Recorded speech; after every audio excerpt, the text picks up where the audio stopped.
Pagi hari ini temanya adalah menerima janji Tuhan. Sebenarnya menerima janji Tuhan itu sepertinya hal yang sepele.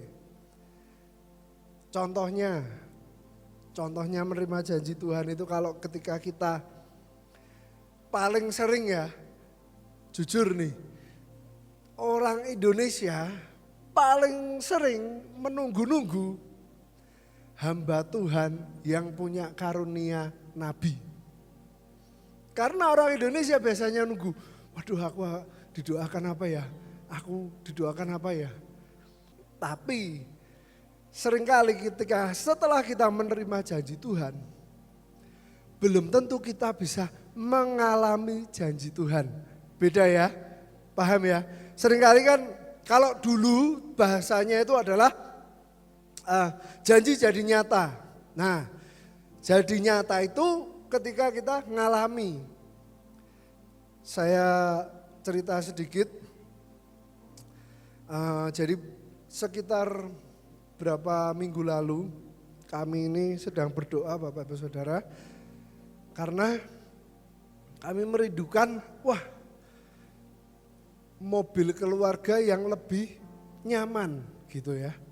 Jadinya ya udahlah, coba kita tanya-tanya kalau misalnya mau ganti itu sekarang mobilnya itu kira-kira apa yang cocok dan harganya berapa gitu kan.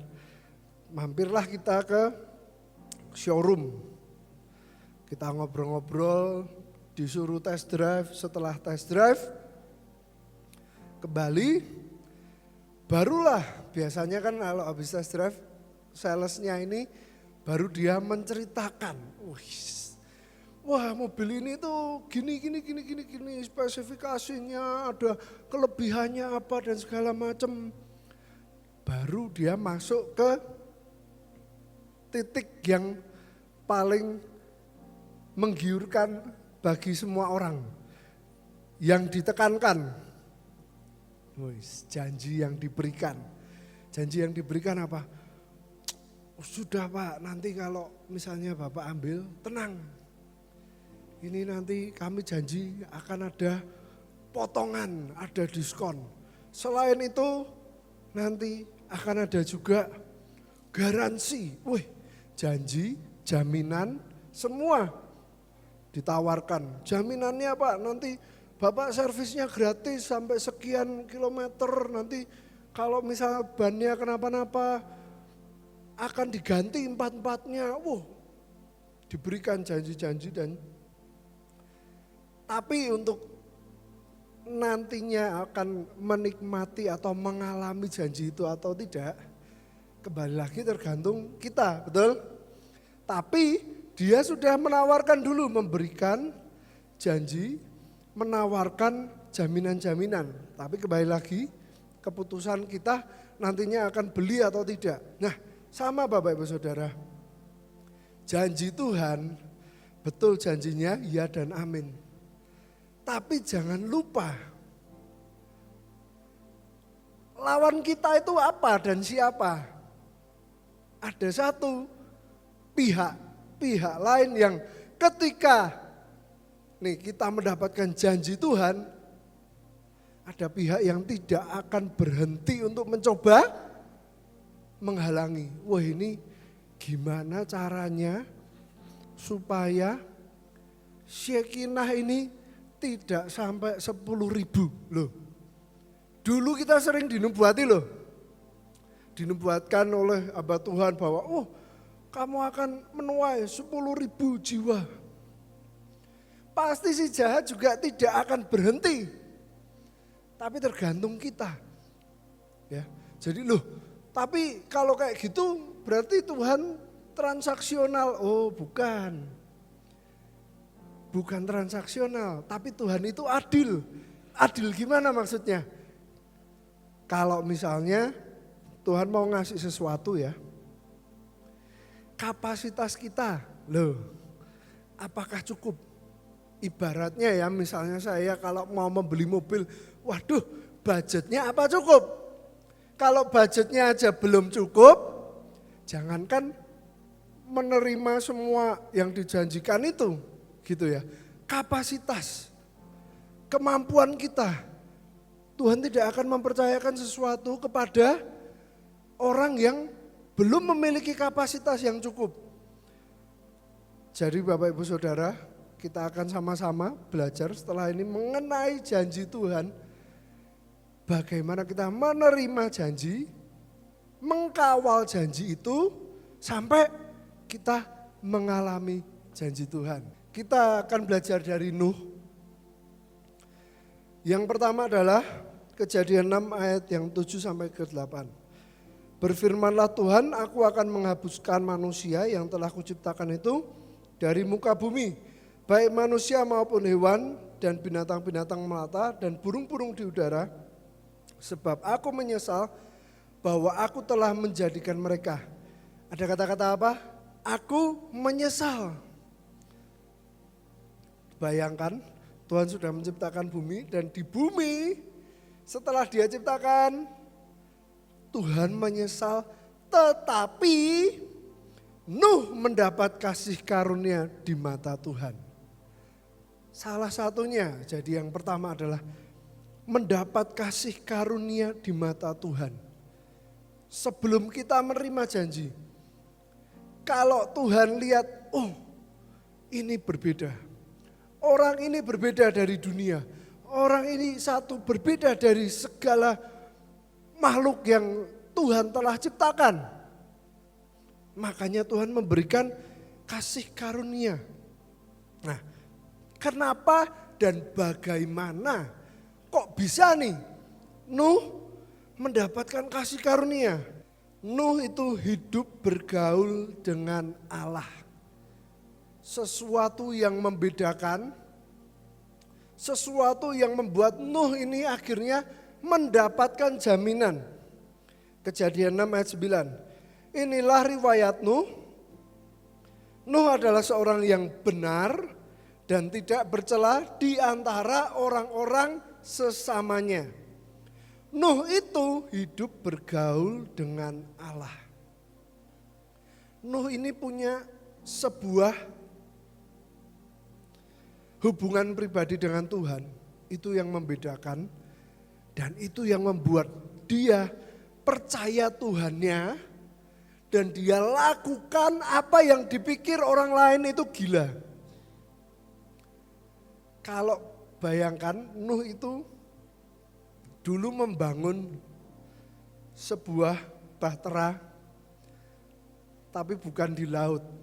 Dia membangun bahtera. Kita bisa bayangkan misalnya kalau hari-hari ini adalah, bayangkan kalau Nuh bangun bahtera itu di alun-alun. Nah, setiap kali kita lewat gitu, wah ini ada orang bangun bahtera di alun-alun ngapain ya? Ibaratnya seperti itu.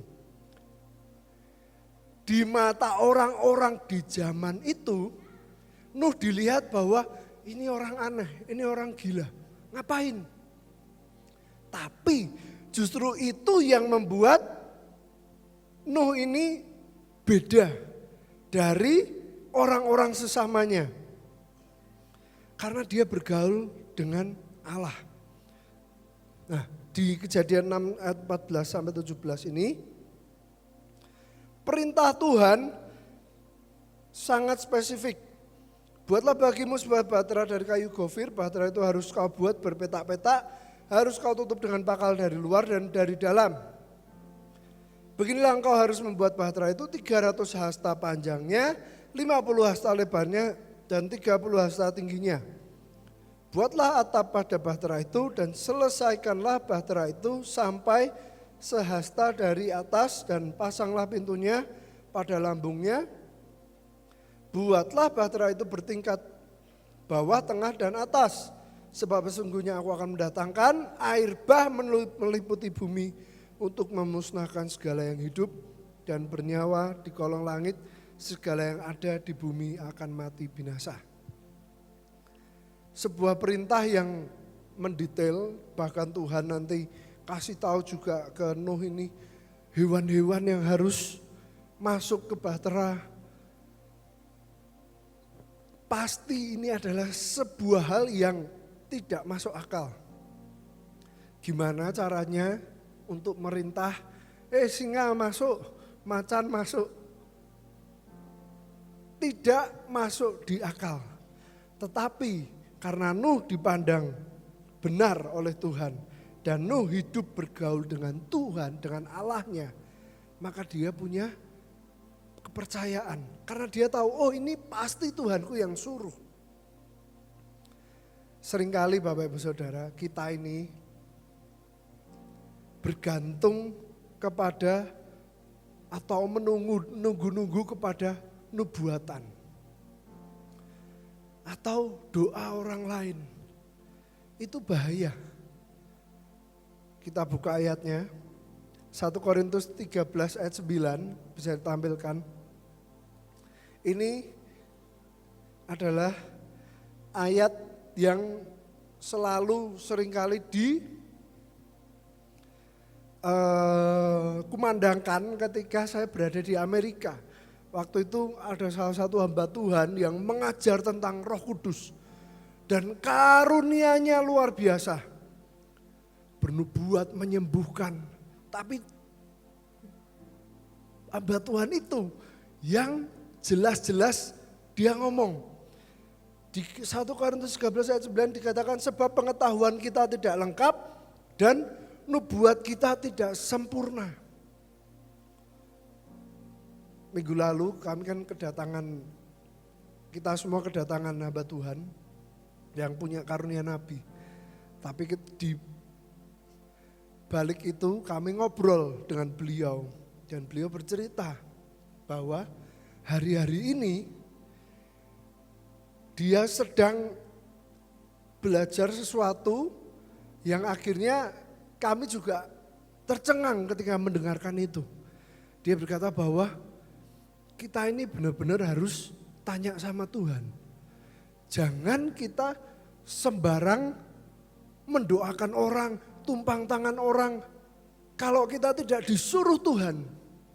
Karena dia punya pengalaman bahwa ternyata orang yang didoakan ditunggangi si jahat untuk apa? Untuk menyerang dia. Dan kalau orang ini tidak mendeklar bahwa saya ingin lepas dari roh-roh itu. Tapi kita langsung mengusir. Beliau bercerita itu bahaya karena di Alkitab dikatakan dia rohnya yang diusir pergi, tapi karena orang itu tidak mendeklar, ketika dia keluar 7 roh lain malah masuk. Terus habis itu apa yang terjadi? Habis itu yang terjadi, orang ini akan berkata, wah saya didoakan oleh si pendeta ini. Tapi kok malah tambah parah, kok tambah mengerikan. Jadi si pastor ini dia bercerita, kita ini benar-benar harus tanya Tuhan. Jangan kita sebarang mendengarkan nubuatan lalu setelah itu, wah kok ternyata berbeda. Karena ingat, nubuatan manusia ini tidak sempurna. Dan juga dia bilang kita doain orang pun sama. Kita harus benar-benar murni dari Tuhan. Itulah kenapa kita harus hidup bergaul dengan Allah. Sampai Nuh itu mendapatkan semua perintah dari Tuhan itu detail. Dan dia melakukannya. Dan akhirnya setelah Nuh melewati itu semua, Tuhan menjamin Nuh. Karena dia punya relationship dan dia tahu, oh ini bagian yang harus dikerjakan. Nuh mendapatkan jaminan dari Tuhan, Kejadian 6 ayat 18. Tetapi dengan engkau aku akan mengadakan perjanjianku dan engkau akan masuk ke dalam bahtera itu. Engkau bersama-sama dengan anak-anakmu dan istrimu dan istri anak-anakmu. Di tengah-tengah perintah yang sedemikian rupa tapi Tuhan menjamin. Tuhan bilang nanti kalian akan masuk ke bahtera. Kalian akan di dalam bahtera, bukan di luar.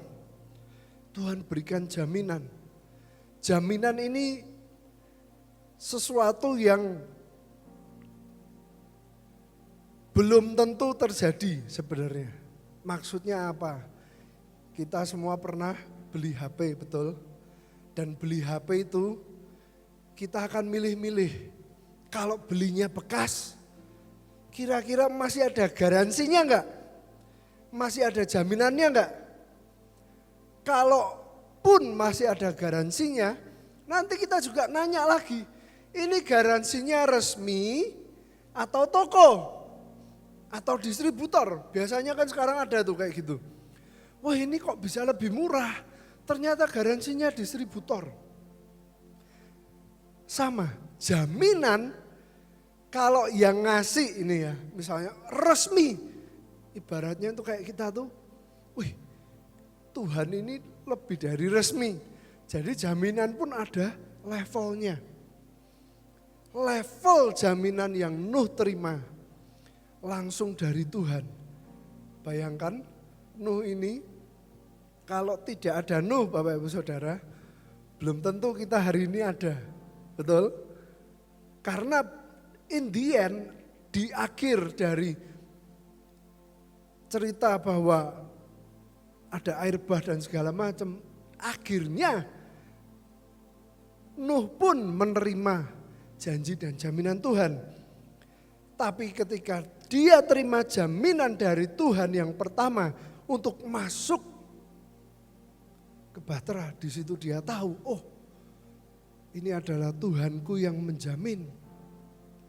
Bukan manusia, bukan kalau kita zaman sekarang bukan perusahaan, bukan garansi dari sebuah merek, bukan. Tapi levelnya paling tinggi, jaminan yang dari Tuhan. Kejadian 6 ayat 22. Lalu Nuh melakukan semuanya itu tepat seperti yang diperintahkan Allah kepadanya, demikianlah dilakukannya. Nuh melakukan dengan taat dan dengan ketepatan. Hari-hari ini Bapak Ibu Saudara, kalau kita sudah mendapatkan sebuah janji dari Tuhan, kita mendapatkan jaminan dari Tuhan, salah satu cara untuk kita bisa mengawal itu semua, kesetiaan kita, ketaatan kita, dan ketepatan kita mengerjakan itu. Betul mungkin kita sudah menerima janji, tapi ada step-step yang harus kita kawal dan kita bangun. Relationship dengan Tuhan diperkuat, kapasitas diperbesar, biarkan itu semua dilewati sebelum kita benar-benar terima. Lakukan dengan ketaatan, dengan ketepatan. Kita tidak akan bisa melakukan dengan taat kalau kita tidak bisa mendengar perintah, betul? Jadi hubungannya adalah bergaul dengan Allah, baru kita bisa masuk ke ketepatan. Penting banget pergaulan dengan Tuhan.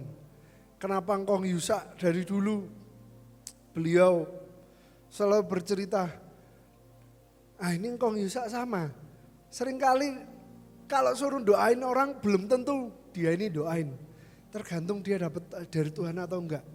Kalau enggak dia tuh selalu bilang, wes sembayang dewe, doa dewe. Karena apa? Ketika kita actively searching, kita dengan aktif mencari Tuhan, pasti Tuhan itu akan memberikan jawaban. Pasti Tuhan akan berbicara dengan berbagai macam cara supaya kita bisa mendengar, mengetahui, dan akhirnya kita lakukan dengan ketepatan. Amin. Yang berikutnya, ini yang kedua kali bahwa Tuhan melihat Nuh ini benar di hadapan Tuhan. Kejadian 7 ayat 1. Lalu berfirmanlah Tuhan kepada Nuh, masuklah ke dalam bahtera itu, engkau dan seisi rumahmu, sebab engkaulah yang kulihat benar di hadapanku, di antara orang zaman ini sudah kedua kali Tuhan berkata bahwa, Alkitab ini berkata bahwa Nuh ini dilihat benar di hadapan Tuhan. Zaman sekarang tantangan untuk kita, orang yang kenal Tuhan, orang yang Kristen, yang harusnya kita hidup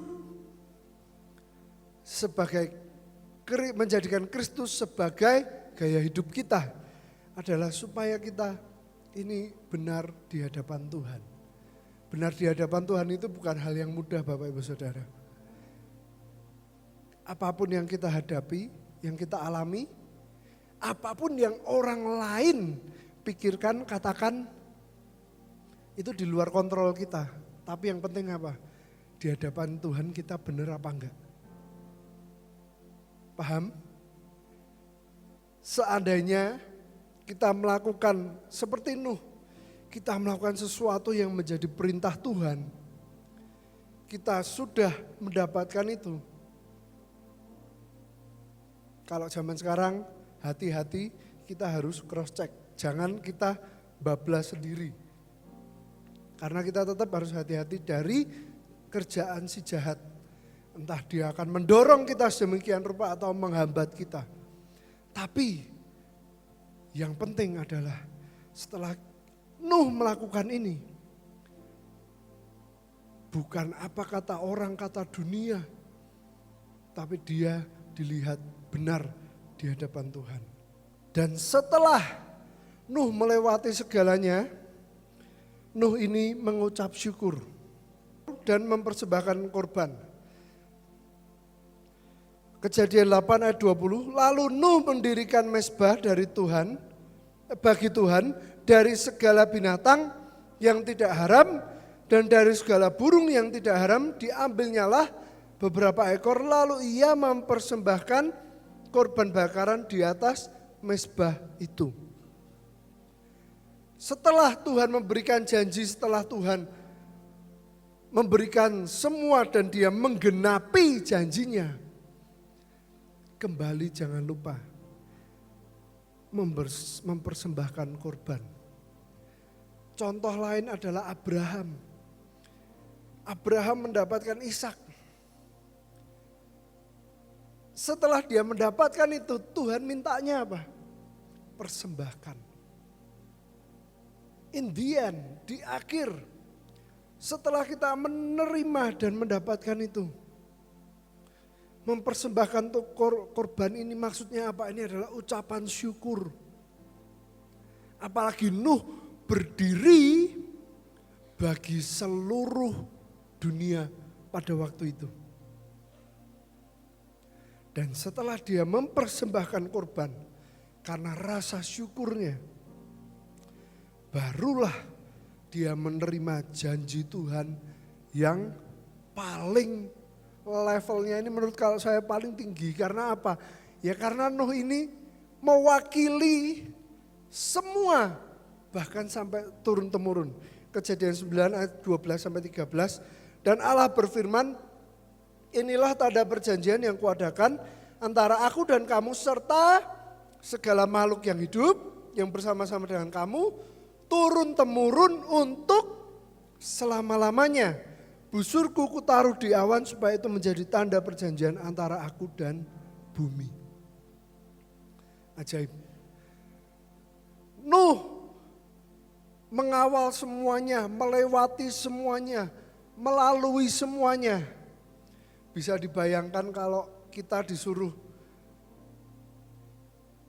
Tuhan misalnya menyuruh binatang yang berbagai macam itu untuk masuk ke dalam bahtera. Misalnya Tuhan tiba-tiba, misalnya contoh, semua binatang suruh masuk ke Shekinah. Ayo, gimana caranya? Ibaratnya kan kayak gitu.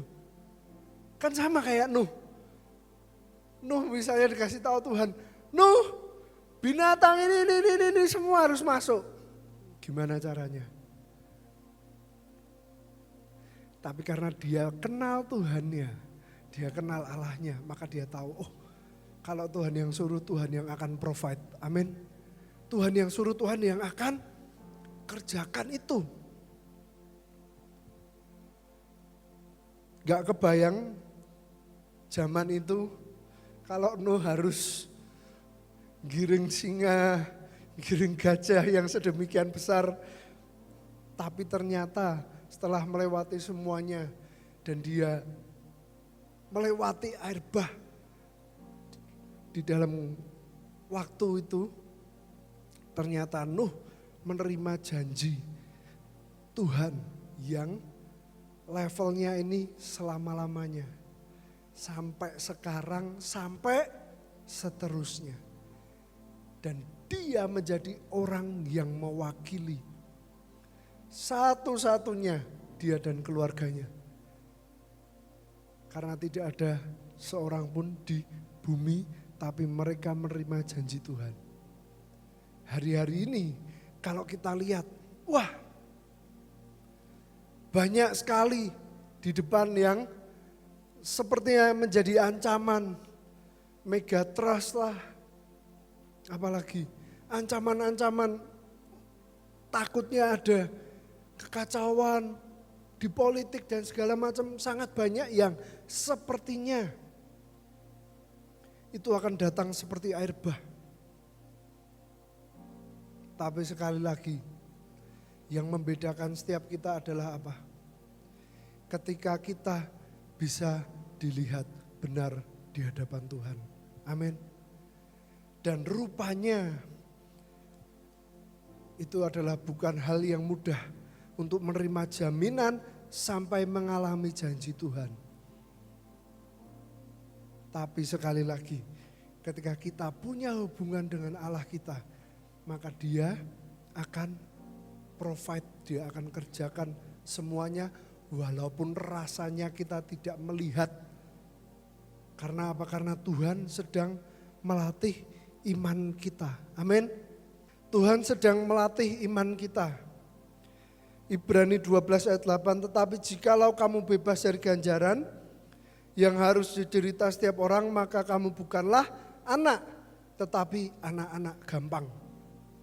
Tuhan tidak mau kita jadi anak-anak gampang. Tuhan mau kita jadi anak yang sesungguhnya. Maka dari itu Dia latih iman kita sedemikian rupa. Supaya apa? Supaya next level. Nuh awalnya terima jaminan untuk keluarganya. Tapi akhirnya dia terima jaminan untuk semua makhluk sampai selama-lamanya. Bahwa Tuhan memberikan busurnya atau pelangi. Setelah apa tapi? Setelah dia melewati segala latihan untuk memperkuat iman. Kalau di terjemahan bahasa Inggrisnya, kamu bukanlah anak tapi anak-anak gampang ini. Anak-anak gampang, aku penasaran banget ini maksudnya apa? Terjemahan bahasa Inggris dan Yunani itu dikatakan bahwa kamu ini bukan anak yang sesungguhnya kalau ditranslate atau diterjemahkan ke bahasa Indonesia. Tapi kita ini harusnya adalah identitas kita ini kan anak-anak Allah yang sesungguhnya. Tapi kalau engkau tidak menerima ganjaran dan disiplin dan pelatihan yang dari Tuhan, ayatnya itu dikatakan engkau bukan anak yang sesungguhnya. Jadi kita percaya kita anak yang sesungguhnya, tapi anak yang dikasihi Tuhan, maka itu kita harus lewati pelatihan supaya iman kita ini bangkit. Ibrani 11 ayat 7, karena iman maka Nuh dengan petunjuk Allah tentang sesuatu yang belum kelihatan. Dengan taat mempersiapkan bahtera untuk menyelamatkan keluarganya, dan karena iman itu ia menghukum dunia dan ia tentukan untuk menerima kebenaran sesuai dengan imannya. Karena apa? Karena iman. Ibrani 11 ayat 8, karena iman Abraham taat ketika ia dipanggil untuk berangkat ke negeri yang akan diterimanya, menjadi milik pusakanya, lalu ia berangkat dengan tidak mengetahui tempat yang ia tujui. Karena Ibrani 11 ayat 11, karena iman ia juga dan Sarah beroleh kekuatan untuk menurunkan anak cucu. Walaupun usianya sudah lewat. Karena ia menganggap dia yang memberikan janji itu apa? Setia. Percayalah Bapak Ibu Saudara, di tengah-tengah semua perjalanan ini, Tuhan sedang melatih iman kita. Dia mau iman kita next level. Tapi ketika kita punya hubungan pribadi dengan Tuhan, dan sikap hati kita dilihat benar di hadapan Tuhan, Allah itu Allah yang setia. Sampai akhir dia akan menunjukkan kasih setianya. Amin. Amin. Kita akan belajar lebih lagi setelah ini tentang Abraham. Dan juga kita akan mendengarkan kesaksian dari istri saya. Saya persilahkan.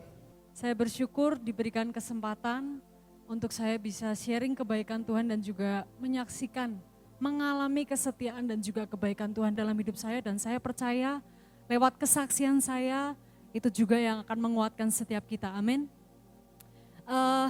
Berawal dari tahun 2019 Bapak Ibu, saya waktu itu sering sakit perut waktu itu. Dan sakitnya itu sakit yang luar biasa, posisinya itu di bawah perut saya. Sakitnya itu sampai saya gak bisa jalan dan semenjak tahun 2019 itu selalu tiap jam 4 pagi, sakitnya tuh gak tahu jam ya Bapak Ibu. Jadi bisa tiba-tiba jam 12 malam itu saya harus lari ke UGD untuk disuntik painkiller. Painkiller itu supaya gak sakit karena sakitnya benar-benar sakit banget. Dan itu setahun itu saya bisa minimal 2 kali saya kambuh seperti itu. Jadi pernah suatu ketika saya waktu nge-MC, karena saya kan waktu di Solo saya sebagai MC, pernah waktu itu sakit sekali, itu benar-benar saya harus digantikan. Nah itu sangat luar biasa sakitnya. Nah kemudian berjalannya waktu, itu sebelum 2019, setelah tahun 2019 setelah saya balik dari China, karena saya pernah kuliah di China, itu sudah hampir gak pernah kambuh Bapak Ibu. Oh ya, waktu itu waktu saya periksa dokternya itu bilang, oh ini infeksi saluran kencing ibu harus sering minum, karena ibu minumnya kurang, harus banyak makan berserat. Dia lihatnya itu dari posisi sakit saya waktu itu, oh dia berada di bawah perut berarti itu saluran kencingnya dan segala macam. Sampai akhirnya oke, jadi saya diberikan obat antibiotik dan saya nurut, saya minum air putih, kemudian saya makan berserat. Nah 2019 itu sudah enggak kambuh lagi Bapak Ibu waktu itu. Tapi waktu akhir itu sempat kambuh lagi dan itu parah, ya jam 4 pagi lagi. Jadi orang tua saya sampai udah hafal gitu kalau jam 4 pagi sakit harus bawa ke UGD waktu itu. Disuntik lagi, nah terus dokternya bilang, Bu ini karena kambuh terus, apa ibu coba aja ronsen atau USG supaya ketahuan kalau misalnya ada batu ginjal. Nah setelah itu oke, saya akhirnya janjian dengan dokter. Setelah saya ke dokter kandungan bukan dokter kandungan ya, dokter umum dan di USG ternyata dokternya bilang, loh Bu ini malah ada kista loh di ovariumnya ibu. Dia bilang, oh beda ya dok, apa jangan-jangan karena itu sakitnya? Oh beda Bu, karena kalau kista itu kan di dalam di kandungan.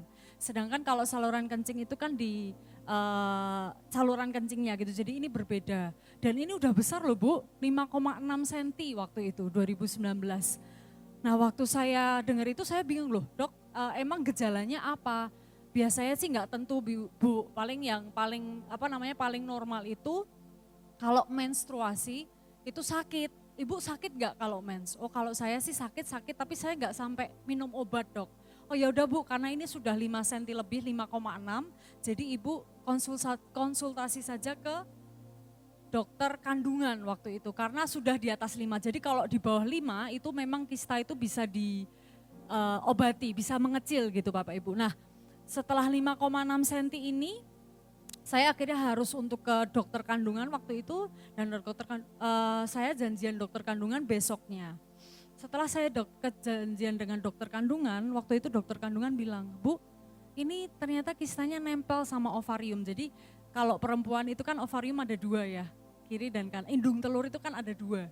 Ya saya biologi juga agak bingung. Pokoknya di indung telur saya, dia nempel di indung telur saya sebelah kiri dan ini sudah mendesak Bu, karena udah 5,6 cm. Ini harus segera tindakan ya Bu. Besok coba Ibu datang lagi untuk ke dokter khusus tindakan supaya tahu nih ke depannya tindakannya mau seperti apa. Nah saya itu janjian sama dokter yang harus saya temui lagi untuk operasi atau tidak itu 5 hari lagi.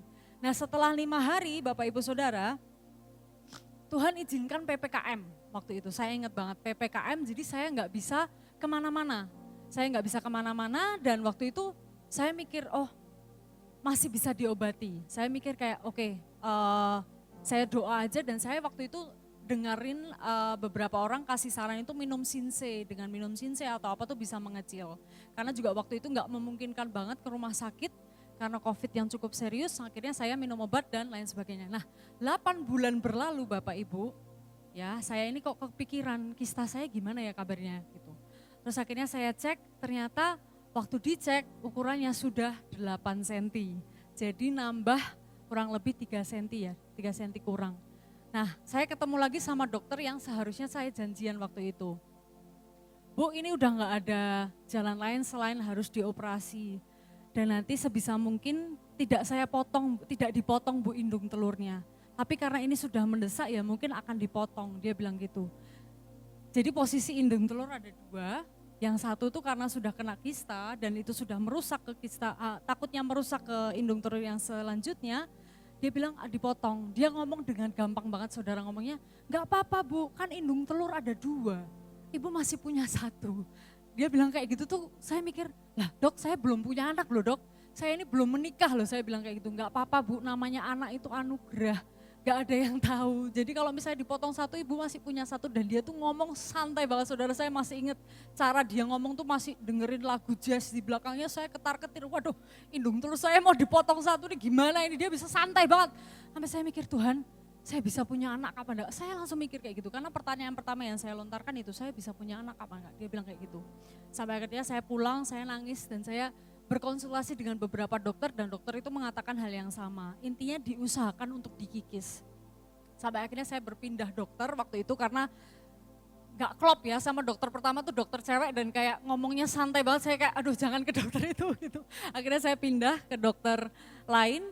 Dan akhirnya dokter itu bilang, Bu udah percaya aja, kita pokoknya lakukan yang terbaik. Cuma ini memang satu-satunya itu Ibu nggak bisa nggak operasi, satu-satunya jalan harus dioperasi. Karena apa?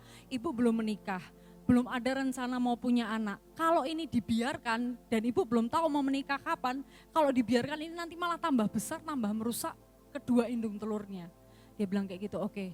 Akhirnya saya berdoa, waktu itu malam saya sama orang tua saya berdoa dan minta kekuatannya dari Tuhan. Puji Tuhan, 6 jam dilalui operasi Bapak Ibu, dan setelah 6 jam melalui operasi, saya bangun obat bius, terus kan saya diharuskan ketemu lagi sama dokternya setelah operasi, pulang ketemu. Pertanyaan pertama yang saya tanyakan apa Bapak Ibu? Indung telur saya ada berapa? Indung telur saya ada berapa dok? Oh ya kita cek ya Bu ya, oh ini ada 1, ada 2 ya Ibu, puji Tuhan masih utuh ada 2, dia bilang seperti itu. Nah setelah akhirnya berkonsultasi, dokter itu tanya sama saya, Bu, Ibu mau menikah kapan? Saya langsung, loh kenapa dok emangnya? Karena kista yang Ibu punya ini namanya kista endometriosis. Mungkin para ibu-ibu ada yang pernah mendengar, kista endometriosis Bu, jadi kista ini bisa muncul, kemungkinan itu bisa muncul pemicunya adalah kalau kita menstruasi. Jadi ibaratnya kalau menstruasi itu, biar gampang ya Bapak Ibu Saudara, kalau menstruasi itu kalau perempuan menstruasi itu ada yang bersihin. Nah kalau saya tuh gak ada. Jadi dia bilang, Ibu kalau Ibu mens terus ini takutnya bisa memunculkan lagi, dia bilang seperti itu. Nah, dan kista endometriosis itu hanya boleh operasi sekali seumur hidup Bu, dia bilang kayak gitu. Waktu dokter bilang kayak gitu saudara, saya langsung, waktu itu pasangan hidup aja saya belum ada, ditanya kapan menikah, terus saya bilang belum ada dok jujur, itu saya umur 26 atau 27. Bahkan untuk 2 tahun ke depan atau 3 tahun ke depan pemikiran menikah tuh saya belum ada. Saya bilang nggak tahu dok kenapa emangnya. Oke kalau kayak gitu untuk menekan kista ini ibu minum pil KB ya. Oh maksudnya gimana dok? Ya jadi dibuat menopause dulu gitu. Jadi supaya ibu ini enggak mens untuk menekan munculnya kista ini. Loh berarti saya harus minum KB sampai saya menikah? Iya bu, karena apa? Kita nggak tahu kalau misalnya kita kalau nggak minum pil KB ini nanti akan muncul apa enggak. Waktu itu ada ibu saya, mama saya, mungkin yang tahu ya pil KB itu kan loh dok nanti apa enggak malah kering ya? Apa jadi enggak subur ya? Apa nanti malah enggak bisa punya anak segala macam. Dokternya bilang enggak bu, itu cuma mitos orang-orang ngomong kayak gitu. Yang penting kalau sebelumnya menstruasinya teratur itu enggak apa-apa tetap aja. Nah tapi tetap ada kekhawatiran saudara dalam diri saya. Saya belum pernah menikah kok sudah minum pil KB, dikira ngapain ya toh kok minum pil KB. Saya juga waktu itu disuntik juga, saya sampai mikir dan saya enggak melihat saya itu bakal menikah 3 tahun lagi atau 5 tahun lagi, saya enggak melihat itu. Berarti saya mikir 3 tahun saya harus konsumsi pil KB itu akan seperti apa. Nah waktu itu saudara jujur saya saya jadi keinget Tuhan itu pernah bilang sama saya mengenai pasangan hidup dalam hidup diri saya. Tuhan bilang menjanjikan pasangan hidup yang dari Tuhan. Spesifik saya tahu, saya mendengar, saya merasa Tuhan tuh berkata seperti itu sama saya dan banyak sekali hamba Tuhan 4 sampai atau 5 lah setiap kali mendoakan saya selalu mendoakan tentang pasangan hidup yang dari Tuhan. Tapi saya enggak melihat itu saudara. Akhirnya saya pulang. Mulailah saya ini berpikir gimana ya ketemu pasangan hidup yang dari Tuhan.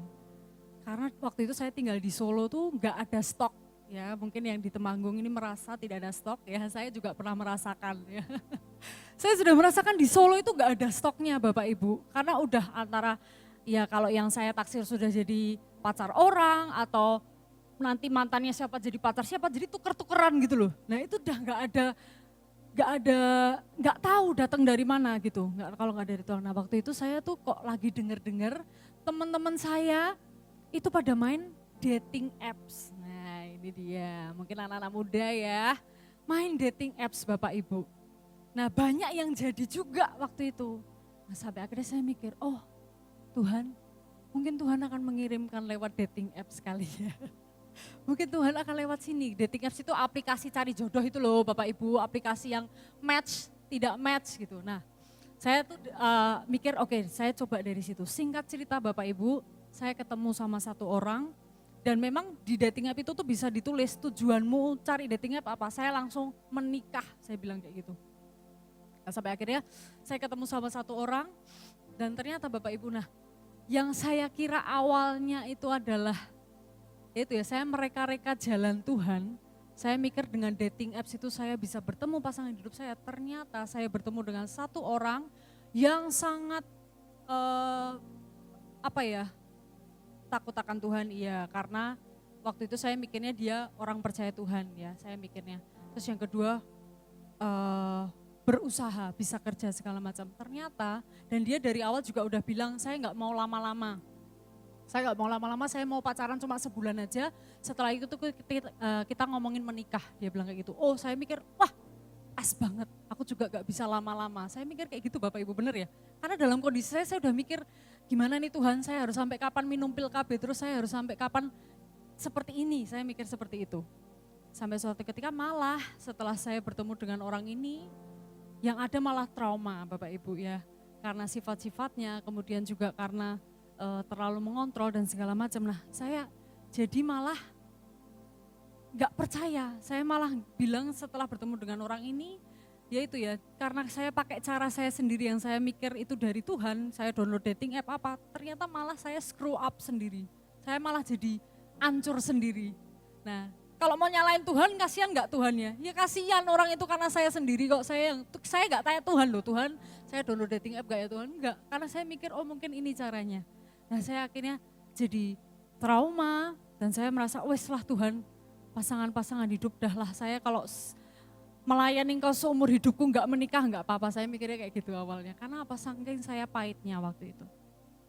Setelah saya diizinkan pahit segala macam, terus kemudian saya malah bertemu dengan hamba Tuhan, salah satu hamba Tuhan yang mendoakan saya, dia tahu semua yang saya alami, Tuhan pakai hamba Tuhan itu ya, Tuhan pakai hamba Tuhan itu untuk berbicara pribadi lewat saya. Dan waktu saya sudah tidak memikirkan tentang pasangan hidup, Tuhan malah bilang, kamu akan segera ketemu dengan pasangan hidupmu. Dia bilang seperti itu. Sekali lagi, karena saya sudah pahit, nah ini saudara, saya nggak tahu ya, Bapak Ibu Saudara kalau sudah menerima janji Tuhan tapi terlalu lama, mungkin saudara mulai pahit. Saya pernah mengalami itu, saya bilang, udahlah Tuhan, terjadilah seperti yang kau kehendaki saja. Gitu. Jadi saya udah surrender sama Tuhan, tapi bukan saya kecewa loh ya Bapak Ibu. Ya, bukan kecewa sama Tuhan, tapi saya lebih berserah. Singkat cerita saya bertemu dengan Kevin waktu itu, dan cepat. Dan Bapak Ibu Saudara, setiap kali saya bertemu dengan laki-laki, termasuk dengan Kevin, sebelum berhubungan, berhubungan pacaran ya, saya selalu kasih tahu dulu kondisi kesehatan saya.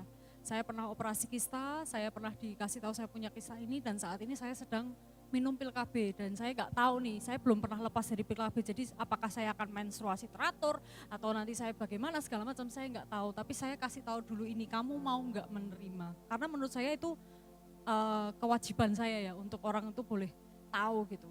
Waktu Kevin mendengar itu semua, waktu Pastor Peter mendengar itu semua, dia bilang nggak apa-apa, karena apa? Itu yang akan jadi kesaksian, itu yang akan Tuhan pakai untuk mempermalukan iblis dalam hidupmu. Karena selama ini kamu hidup dalam intimidasi iblis. Kamu diintimidasi, kamu gak akan punya anak, kamu punya indung telur gak sempurna, kamu tuh gak sempurna dan segala macam. Nah itu yang akan Tuhan pakai untuk jadi kesaksian dalam hidupmu. Akhirnya setelah kita pacaran waktu itu, kita udah bertemu dengan Bapak Ibu juga. Nah langsung kita ketemu sama dokter itu, karena saya kan masih pil KB waktu itu Bapak Ibu. Kita konsultasi, dok, ini kami ada rencana menikah, jadi itu bulan Desember.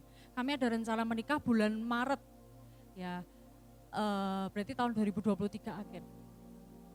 Kira-kira kapan ya dok saya mau bisa lepas pil KB? Oh kalau kayak gitu lepas pil KB-nya sebulan sebelum aja Bu. Jadi Februari, berarti total itu saya minum pil KB kurang lebih 2 tahun Bapak Ibu. Nah akhirnya oke, kita sepakat, nah terus habis itu bilang, Bu, Pak, setahun harus punya anak ya, dia bilang kayak gitu. Karena ya nggak apa-apa, pokoknya wanita itu kalau misalnya sudah menikah dalam setahun harus punya anak. Pokoknya usaha yang terbaik ya Bu, lakukan yang jadi bagian ibu dan bapak, pokoknya jangan menyerah. Terus kemudian ditanyain, waktu itu Pastor Vincent juga ditanyain, Bapak merokok nggak? Enggak, bagus, berarti aman, kayak gitu ya. Terus kondisi segala macam, saya juga dicek semuanya aman. Nah waktu kita mau pulang, tiba-tiba tuh dokternya bilang, 6 bulan ya Bu, saya langsung kaget, loh dokter bilangnya 1 tahun kok jadi 6 bulan, saya bilang kayak gitu. Karena saya overthinking, saya tuh mikir kayak ibaratnya di deadline setahun tuh saya tuh bener-bener gak di tahap yang tidak yakin saya bisa punya anak gitu loh Bapak Ibu, karena kondisi saya. So, makanya saya langsung bilang, waktu itu saya langsung 6 bulan loh, tadi bilangnya 1 tahun. Dokternya waktu itu langsung ketawa sama Kovinsa waktu itu, dan bilang, ya sudah Bu 1 tahun, Ibu tenang toh, jangan overthinking, waktunya kayak gitu. Waktu itu dokternya bilang kayak gitu.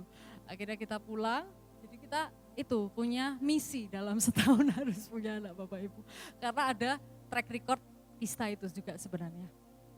Nah terus kemudian karena memang sebenarnya bukan karena dokter kita juga mau punya anak tuh enggak, dari kami juga enggak pernah mau yang namanya menunda, dan kita benar-benar menerima janjian dari Tuhan. Jadi kita pokoknya kapan aja Tuhan kasih, kita akan mengucap syukur. Nah sampai akhirnya menikah, setelah menikah berjalan waktu ya, 22 Maret menikah, bulan-bulan demi bulan. Nah ini tadi pasangan hidup sudah dijawab Tuhan. Ya namanya manusia itu kan tidak pernah puas ya. Kalau belum punya jodoh, kapan menikah? Kapan punya pacar? Udah punya pacar, kapan menikah? Sudah menikah, kapan punya anak? Pertanyaannya terus ya, jadi manusia itu penuh dengan ekspektasi yang luar biasa. Jadi setelah saya udah menikah, muncul pertanyaan ya, sudah isi belum? Sudah mual-mual belum? Itu baru seminggu saya pulang dari kita dikasih anugerah honeymoon ke Jepang. Waktu seminggu saya nyampe sini sudah ditanya, Gibi udah isi? Udah langsung digituin Bapak Ibu Saudara, ternyata saya langsung pressure. Oh iya ya, saya belum isi. Sampai saya cerita sama Chris waktu itu, Chris, Cici ini kok baru seminggu di sini udah ditanyain udah isi belum? Oh ya wes, jawab aja tuh Ci, isi nasi goreng. isi kue tiaw, itu kan enggak salah ya toh. Ya, jadi dari situ saya, oh iya kalau tiap kali orang, karena saya bingung loh Bapak Ibu kalau ditanyain tuh ya mungkin beberapa wanita-wanita juga merasakan kalau ditanyain sudah isi belum, kenapa kok belum isi? Ya nggak tahu kalau belum isi kenapa, tapi kan kita sudah melakukan yang terbaik, cuma kan itu anugerah ya. Nah jadi itu juga jadi pressure loh Bapak Ibu, sama untuk wanita-wanita yang mungkin sedang mengalami, nah mungkin basa-basi itu bisa dikurangi ya Bapak Ibu ya. Mungkin niatnya tuh untuk nanyain gitu ya, tapi itu ternyata jadi pressure loh. Sudah isi belum? Kenapa kok belum isi? Ya saya nggak tahu kok belum isi, saya sudah mengusahakan gitu. Nah sampai akhirnya udah berjalan waktu dan ternyata tuh saya tuh mendapat apa ya, tekanan itu bukan dari justru bapak ibu mertua saya itu tidak menekan sama sekali, tidak, kamu udah hamil belum, itu nggak pernah. Dan dari suami juga nggak pernah tanya gimana udah hamil atau belum tuh enggak. Tapi ternyata tekanan itu ya itu intimidasi iblis itu kan nggak pernah berhenti ya, peperangan itu kan ada dalam kepala kita 24/7 terus. Ayo kamu kok belum hamil, kamu kok belum gini-gini, itu sebenarnya dari diri kita sendiri. Akhirnya berjalan bulan demi bulan, ternyata saya itu denial itu apa ya, tidak menyangkal, betul. Saya itu menyangkal, saya bilang, oh enggak, saya enggak nungguin saya menstruasi, saya enggak liatin tanggal menstruasi. Ternyata saya ngeliatin Bapak Ibu. Jadi setiap kali saya menstruasi, waduh, saya pernah nangis waktu itu. Saya cerita sama kakak saya, karena kakak saya itu 1 bulan langsung dapat momongan. Saya itu enggak, saya langsung, wah kok saya menstruasi lagi. Langsung dimarahin, kamu tuh jangan kayak gitu, tetap mengucap syukur. Jangan nanti kalau kayak gitu malah kamu jadi nungguin mens terus, nah kayak gitu. Akhirnya setelah 4 bulan dan itu saya juga tes negatif lagi negatif. Nah sampai akhirnya sempat waktu itu kita bertemu dengan Bu Nani bilang, kamu minta roh ketenangan yang dari Tuhan. Karena memang semua tuh ibaratnya menyorot ke kamu, karena kan cucu pertama dari Bapak dan Ibu Gembala, kemudian juga kamu baru saja menikah, pasti pertanyaan orang-orang itu enggak cuma saya yang ditanyain Bapak Ibu, apalagi Bapak dan Ibu gitu, yang bertemu dengan hamba Tuhan atau bertemu dengan siapapun, pasti hal yang pertama gimana Gebi, udah isi belum? Wah itu luar biasa Bapak Ibu, kalau saya tiap kali, kalau pas ada orang terus tanya gimana Gebi udah isi belum, saya rasanya mau mengalihkan wajah saya saja, karena saya udah gak kuat gitu. Nah sampai akhirnya Bu Nani bilang, udah kamu minta roh ketenangan yang dari Tuhan. Akhirnya Bu Nani bilang, udah kamu menyibukkan diri aja, kamu pelayanan, kamu ikut suamimu pelayanan, kamu fellowship sama orang atau lain-lain sebagainya, nanti kamu kan akan lupa kalau kamu tuh nanti hamil, dia bilang kayak gitu, nanti akan tiba-tiba udah, oh hamil gitu. Sampai akhirnya oke, waktu itu Ko Vincent juga menceritakan tentang roh ketenangan, di mana kamu tenang, kamu baru bisa berdoa, itu merema sekali dalam diri saya dan saya, Tuhan kalau di awal Tuhan itu berjanji tentang pasangan hidup dan di last minute Tuhan berikan, seolah last minute itu mungkin seperti jelek ya Bapak Ibu, tapi waktu Tuhan itu enggak pernah terlambat, enggak pernah terlalu cepat, Tuhan selalu tepat pada waktunya. Aku percaya Tuhan juga akan menyatakan untuk ini. Akhirnya dah waktu berlalu dan puji Tuhan Bapak Ibu, tanggal 18 Agustus kemarin, saya itu kan udah enggak mau, saya ikutin kata Bu Nani, jadi saya pokoknya melakukan apa yang kita, dan kita kan baru kenal baru aja sama Ko Vincent itu kan kami baru kenal setahun dari yang bukan siapa-siapa menikah loh Bapak Ibu, itu kan sangat cepat sekali, kami belum pacaran, kami belum menikmati waktu berdua. Saya selalu, Tuhan pokoknya waktu ini kalau Tuhan belum percayakan kami mau gunakan untuk kami menikmati waktu berdua. Tanggal 18 Agustus waktu itu, saya itu kok merasa perut saya itu sakit Bapak Ibu. Nah akhirnya saya lihat di tanggalan saya, ternyata saya sudah telat 4 hari. Nah, haleluya. Tapi waktu itu saya masih denial, menyangkal. Saya bilang, saya waktu itu udah gak percaya dan saya itu udah gak kepikiran surprise suami saya sama sekali. Karena apa? Saya gak mau kali ini tes saya kecewa sendiri. Saya bilang kayak gitu. Jadi saya bilang, Han, saya kan panggil dia Hani. Han, ini aku udah telat 4 hari, gimana enaknya? Bahkan suami saya aja bilang, mungkin dia takut saya kecewa atau apa, dia bilang udahlah seminggu aja telatnya baru kamu tes, dia bilang kayak gitu. Akhirnya oke, seminggu mikir, tapi kan besok kita bakal ke Wonosobo, akan ada acara tenis dan segala macam, nanti takutnya kalau udah isi malah tenis segala macam. Dan akhirnya kita memberanikan waktu itu, malam itu kita tes sampai 5 kali Bapak Ibu, puji Tuhan hasilnya Positif. Kemuliaan bagi nama Tuhan. Top chair berarti ya, luar biasa. Nah hari ini izinkan saya share sedikit tentang apa yang saya terima Bapak Ibu ya. Karena gak ada dari kita yang suka menunggu, betul Bapak Ibu? Tapi dalam kehidupan kita, sedihnya kita akan selalu menunggu, apapun itu. Tadi sudah menikah, nunggu kapan punya anak. Nanti punya anak pertama, kapan punya anak kedua. Nanti kalau sudah punya anak kedua, nanti anaknya mau disekolahin di mana? Pertanyaan orang itu akan sangat banyak dan tidak akan berhenti. Dalam pekerjaan, mau misalnya saya murid Mandarin, 10, oh cuma 10 muridnya, pasti akan mau lebih. Karena kita punya ekspektasi dalam hidup. Saya nggak tahu apa yang Bapak Ibu sedang harapkan dalam pekerjaan kah, dalam pelayanan, mungkin Bapak Ibu sedang stuck, mau lebih. Nah itu ekspektasi dan menunggu itu bukan hal yang menyenangkan. Kita buka ayatnya. Dan saya sangat, waktu saya merenungkan kesaksian ini, saya itu sangat digelitik ya dengan janji yang Tuhan berikan di Abraham waktu itu. Di Kejadian 16 ayat 1-2 kita baca.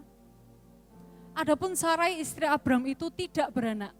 Ia mempunyai seorang hamba perempuan orang Mesir, Hagar namanya. Kita tahu semua bahwa Abraham diberikan janji sama Tuhan bahwa dia akan memiliki keturunan dan lain sebagainya ya. Berkatalah Sarai kepada Abram, engkau tahu Tuhan tidak memberi aku melahirkan anak. Karena itu baiklah hampiri hambaku itu mungkin oleh dialah. Nah ini, mungkin oleh dialah aku dapat memperoleh seorang anak. Dan Abram mendengarkan perkataan Sarah. Dan saya mau menggaris bawah kata-kata mungkin. Karena itu yang saya alami waktu saya nggak punya jodoh. Saya pakai cara saya sendiri. Saya dengan dating app. Dan ternyata sama dengan kisah Sarah di sini. Waktu Sarah bilang sama Abraham, kamu sama Hagar aja, dan Hagar mendengarkan, akhirnya keputusan yang diambil Abraham itu malah merugikan Sarah. Dan itu yang saya alami Bapak Ibu Saudara. Saya enggak tanya Tuhan, saya mengintervensi. Saya merasa kalau saya menerima janji Tuhan, saya harus melakukan sesuatu. Betul Bapak Ibu? Saya merasa kalau saya menerima janji Tuhan, berarti ada suatu hal yang harus aku lakukan ya. Mungkin dengan begini ya Tuhan, mungkin dengan aku seperti ini, mungkin dengan aku meninggalkan pelayanan, aku enggak ke gereja dan segala macam, aku akan lebih diberkati. Nah, Sarai menggunakan intervensi dari dirinya sendiri untuk mengintervensi Tuhan. Dan akhirnya itu yang membuat dia pada akhirnya screw up sendiri Bapak Ibu. Dia akan dia sial sendiri ibaratnya. Nah ini merupakan salah satu juga tanda kita kehilangan iman. Nah, mari bersama-sama pagi hari ini kita cross check. Ada enggak saat kita menerima janji Tuhan dan di sini posisinya Sarah itu sudah menunggu lama. Ada enggak dalam hati kita itu mulai mengintervensi Tuhan. Oh mungkin harusnya begini ya Tuhan, harusnya begini, dan pada akhirnya itu bukan yang Tuhan mau, tapi itu yang menurut kita baik. Nah kemudian yang selanjutnya, Kejadian 17 ayat 17-19.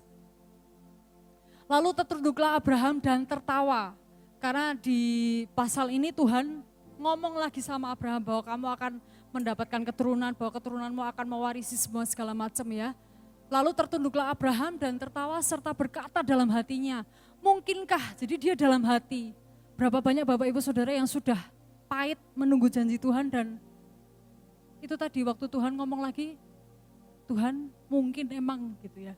Mungkinkah bagi seorang yang berumur 100 tahun dilahirkan seorang anak, dan mungkinkah Sarah yang telah berumur 90 tahun itu melahirkan seorang anak? Dan Abraham berkata kepada Tuhan, lihat karena Abraham sudah mulai pahit, sekiranya Ismail diperkenankan hidup di hadapanmu. Tetapi Allah berfirman, Tuhan itu Tuhan yang setia, amin Bapak Ibu. Tuhan itu negesin lagi sama Abraham bilang, tetapi Allah berfirman tidak, melainkan istrimu Sarah lah. Jadi bukan dari Hagar, bukan dari orang lain. Saat Tuhan memberikan janjinya pada setiap kita, kitalah yang akan menerimanya, amin. Bukan orang lain ya. Kita yang akan menerimanya. Tetapi Allah berfirman, tidak, melainkan istrimu Sarah lah yang akan melahirkan anak laki-laki bagimu. Amin. Dan engkau akan menamai dia Ishak, dan aku akan mengadakan perjanjianku dengan dia menjadi perjanjian yang kekal untuk keturunannya. Satu hal lagi yang perlu kita cross check hari ini Bapak Ibu, yang bahaya adalah saat kita udah pahit, saat kita udah ibaratnya apatis dengan janji Tuhan, semua Tuhan mau kasih sebaik apapun, akan rasanya sia-sia di mata kita, betul? Kalau kita pakai kacamata merah, Bapak Ibu ya, saat ini pakai kacamata merah, mau saya lihat sekeliling ini warnanya sebagus apapun, kalau saya pakai kacamata merah, semua warna akan merah. Nah begitu pula dengan hati kita. Saya nggak tahu Bapak Ibu menunggu sudah berapa lama untuk janji yang Tuhan berikan. Mari cross-check setiap hati kita. Nah saya akan tutup dengan satu kisah di Matius. Ini adalah kisah orang Kanaan yang percaya. Lalu Yesus pergi dari situ dan menyingkir ke daerah Tirus dan Sidon. Ini judul perikopnya adalah perempuan Kanaan yang percaya. Lalu Yesus pergi dari situ dan menyingkir ke daerah Tirus dan Sidon. Maka datanglah seorang perempuan Kanaan dari daerah itu dan berseru, kasihanilah aku ya Tuhan anak Daud, karena anakku perempuan kerasukan setan dan sangat menderita. Dibaca saudara, tetapi Yesus sama sekali tidak menjawabnya. Bisa bayangkan Tuhan yang kita sembah tidak menjawab kita? Tetapi Yesus sama sekali tidak menjawabnya. Lalu murid-muridnya datang dan meminta kepadanya, suruhlah ia pergi. Jadi bayangin kita lagi desperate ya. Tuhan anakku kerasukan setan, dan malah murid-muridnya bilang, kamu diemlah, diem gitu ya. Kamu malah mengganggu Yesus gitu. Suruhlah ia pergi, ia mengikuti kita dengan berteriak-teriak. Jawab Yesus, aku diutus hanya kepada domba-domba yang hilang dari umat Israel. Tuhan jawab seperti itu, ibaratnya Tuhan ngomong sama perempuan itu, kamu tuh bukan prioritasku saat ini. Ini terjadi loh Bapak Ibu Saudara, Yesus ngomong kayak gitu loh. Tetapi perempuan itu menjauh, pulang.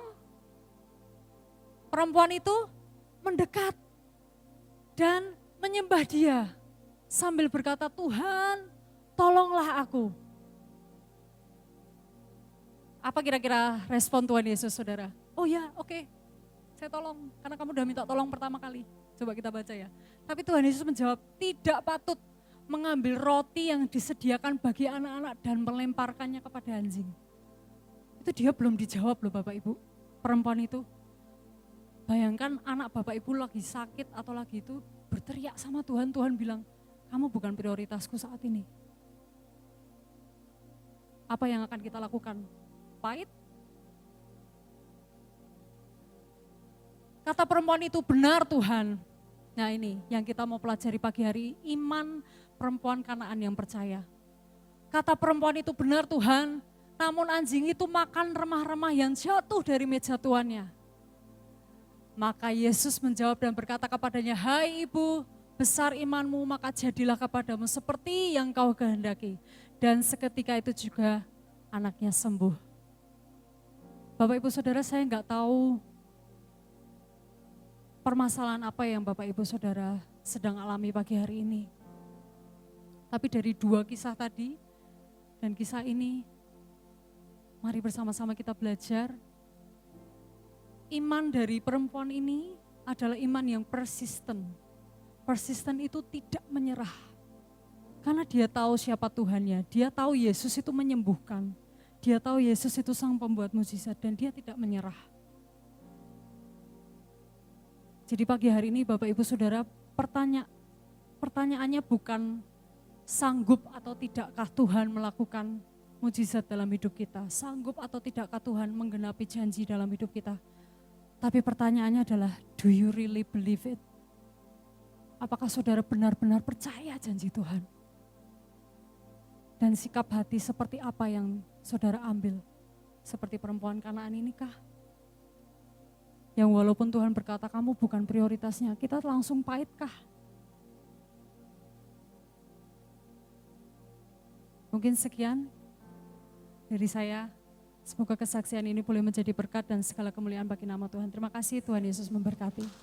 Tuhan menjanjikan pemulihan segala sesuatu sebelum kedatangannya yang kedua kali.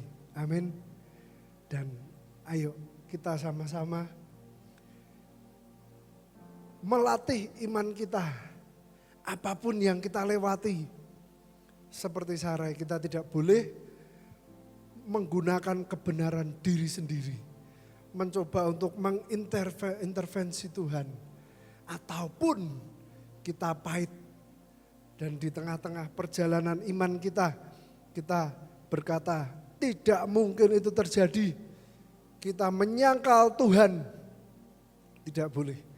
Kita sudah belajar sama-sama dan yuk pagi hari ini sekali lagi kita datang di hadapan Tuhan dan kita minta Tuhan, inilah hidup kami, inilah perjalanan koreksi, berikan kami guidance dari perintah-perintah Tuhan. Ketika kita datang dan kita punya hubungan yang pribadi dengan Tuhan, kita percaya Dia pasti akan selalu menyertai. Amin. Kasih setia Tuhan tidak pernah habis. Karena janjinya yang Dia berikan kepada Nuh, sampai kepada Abraham, dan sampai kepada kita. Amin Bapak Ibu Saudara. Kami mengucap syukur pagi hari ini. Karena kami punya Allah yang setia. Dia Allah yang sudah berjanji. Dan Dia Allah yang akan menggenapi. Engkau adalah Allah Alfa dan Omega. Engkau yang awal, Engkau yang akhir Tuhan. Tuhan, kalau kami sudah memulai segalanya dengan roh, jangan kami mengakhiri dengan daging Tuhan. Kami terima semua janji-janji Tuhan. Dan bukan hanya menerima, tapi kami mengkawalnya sampai itu jadi nyata dan jadi daging di dalam hidup kami. Ajari kami Tuhan, agar kami tidak bergantung kepada manusia. Karena nubuatan itu tidaklah sempurna, tapi kami bergantung kepada Allah yang sempurna. Dia yang akan menggenapi, Dia yang akan mengerjakan segalanya. Mengucap syukur Tuhan atas kasih karunia dan setiamu Tuhan pada pagi hari ini. Biar kami terima semuanya dan iman kami dinaikkan next level. Di dalam nama Tuhan Yesus Kristus. Semua yang percaya kasih setia Tuhan tidak berkesudahan. Semua sama-sama katakan amin.